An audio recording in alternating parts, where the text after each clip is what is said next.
The Killer is directed by David Fincher and stars Michael Fassbender, Tilda Swinton, and among others. And this story deals with an assassin played by Michael Fassbender who essentially gets a target that goes wrong when he's trying to kill, and he's pretty much on the run trying to go after the people that are after him, along with some other targets that are along the way. And pretty much it's dealing with a character study of an assassin that's pretty much trying to uh, redeem his flaws when it comes to doing his work. That's pretty much if we get the gist of it. Now, here's a little backstory. Now, this movie was directed by David Fincher, who I've always been an avid fan of. He's definitely been one of my all-time favorite directors, and this was also based on a graphic novel, which I haven't read, but I definitely might check it out one of these days.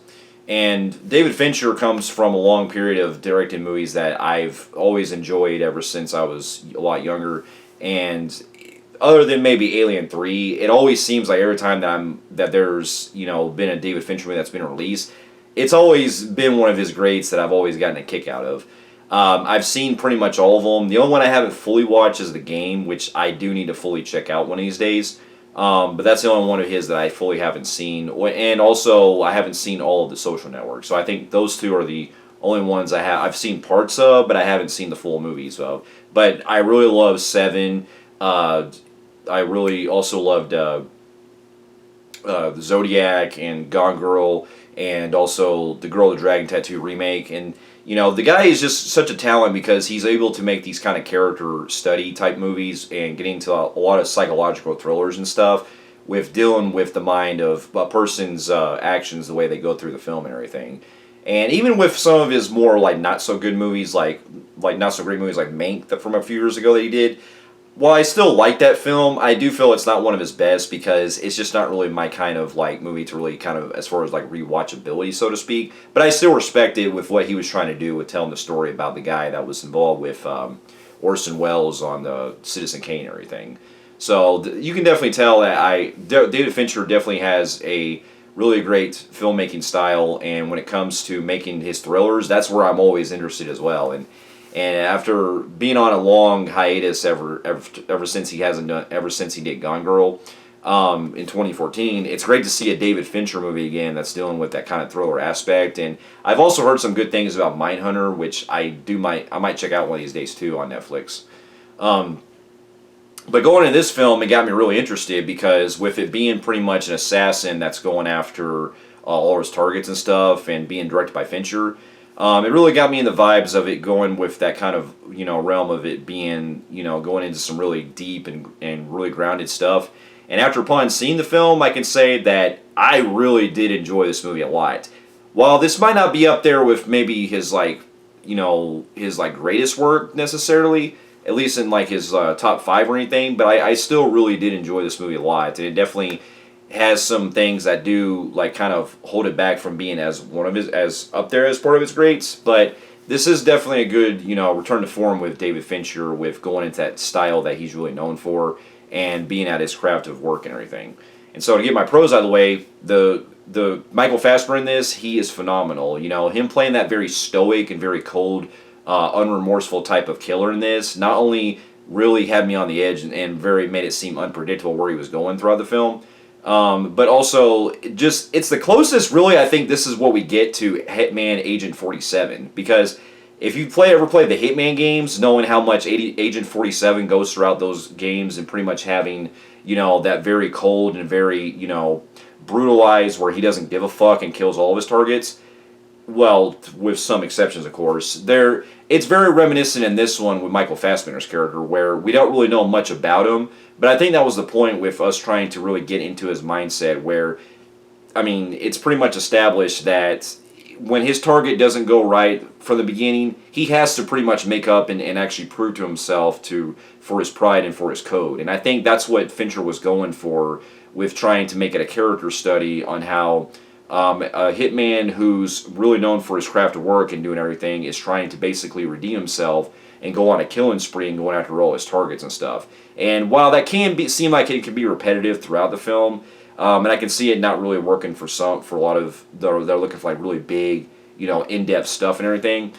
With him not really having much backstory and stuff, really shines with being able to see the killer and pretty much doing a day in his life, so to speak. And I think that really makes it really stand out from a lot of other hitman films that I've seen. And I mean that as a compliment because there's a lot of other great movies that feature hitman as like really cold-blooded killers, like Anton Chigurh from No Country for Old Men, which is a big example. And in that one too, it has a similar vibe, but on a writing level, I do give more credit with that one. But I'm just giving an example of how you have that kind of like cold-blooded killer that's going around and stuff. And with this one, there are times where you can kind of see Fassbender's character trying to, have somewhat of a remorse, sort of, in certain areas, but they do not hold it back to where, they do make it to where he still does what he does best, and they do get away with some pretty clever stuff in this that actually makes it a lot more interesting the way that he goes along with his journey in this. I can't go into spoilers,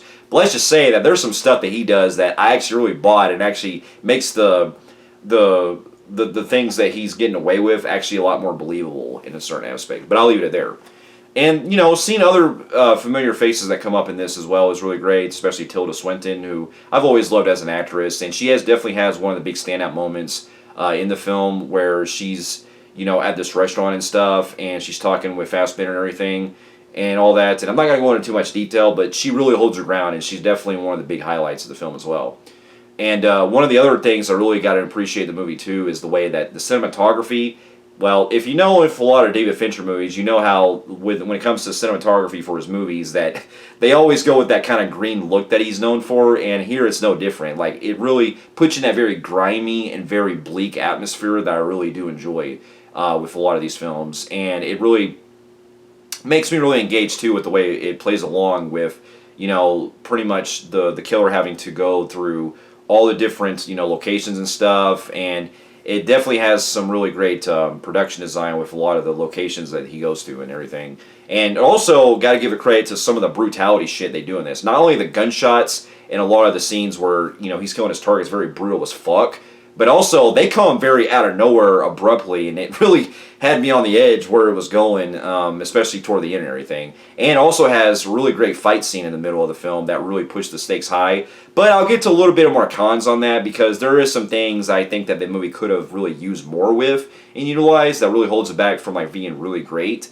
But it really used it really well in my opinion with that aspect.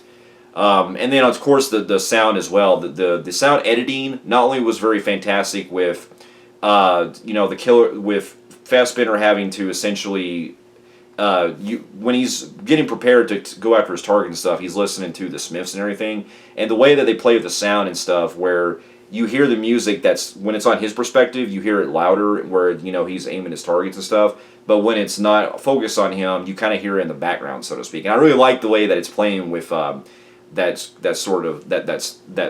sound editing with that. Another aspect that I really enjoy is the score by Trent Reznor and Atticus Ross. Like they really shine through like they do with a lot of other David Fincher films, especially giving you that very, grimy and very, intense kind of feel the way it goes along with the story and everything. Now, in retrospect, in talking with getting to some of my cons, I will have to say that what does kind of hold the movie back a little bit is that even though it is a great character story of what we're trying to see what the assassin can do, like pretty much doing his, on the job, so to speak, and really, getting to the mind of him. And there's elements to him that he doesn't really have, like, much of a backstory, so to speak, so, like, really get into his character and stuff, other than the fact that he has a girlfriend or anything like that. However, I think that was intentional because with him pretty much going on this journey and everything with trying to go after the people that did him wrong, one of the things that hold it back on the screenplay, I feel like, is they could have maybe put more stuff that was going to be up his alley with being more at stake for him to go on his journey. Because there's parts where, even though he does have like that fight scene and stuff, I feel like there could have been more to it that really could have either stopped him at certain points, or they could have maybe explored some of the other assassins that he encounters that maybe were as equal as he is. Maybe just it was basically more missed opportunities they could have really explored a lot better, and also really get into more stuff they could have fleshed out a lot better with when it came to Tilda Swinton's character, and also one of the other characters I won't reveal, but it's pretty much one of the people that's pretty much all behind everything. And so that would I think was a lot more, could have been a lot fleshed out better. But I think with it also being in his perspective and stuff, the entire film, it makes sense why we don't really get to fill out with a lot of things with the other ones. But it still would have been nice to really see a lot more obstacles surrounding with the hitman, and maybe at least punch up the script a lot better in terms of like getting us more like who he is like in certain aspects. Maybe not reveal too much, but at least give us a little bit more about like certain things that could have really resolved a lot more of this character, especially with like him and his girlfriend and stuff. And so, while I do really enjoy, like I said, why I do really enjoy the way they played it out with him, pretty much, having this movie with this taking a refreshing take on the whole assassin type of film. It still would have been nice to really have like a tighter script, so to speak. But overall, though, I still really did enjoy this film a lot, and it may or may not be one of the best films on my list of the year, but it's still really enjoyable enough. And with that, I'm going to give it a very extremely high compelling grade on the Film Freaks meter. This also might be one of those films that might probably grow on me more as I watch it, because with a lot of David Fincher films that I've seen, it does have some things that I might probably pick up on the next time I check it out again and everything. So, for those of you who have also seen The Killer and also read the graphic novel that it's based on, let me know in the comments below what you thought about it. And thank you so much for watching, and I'll see you in my next review. I'll see you later.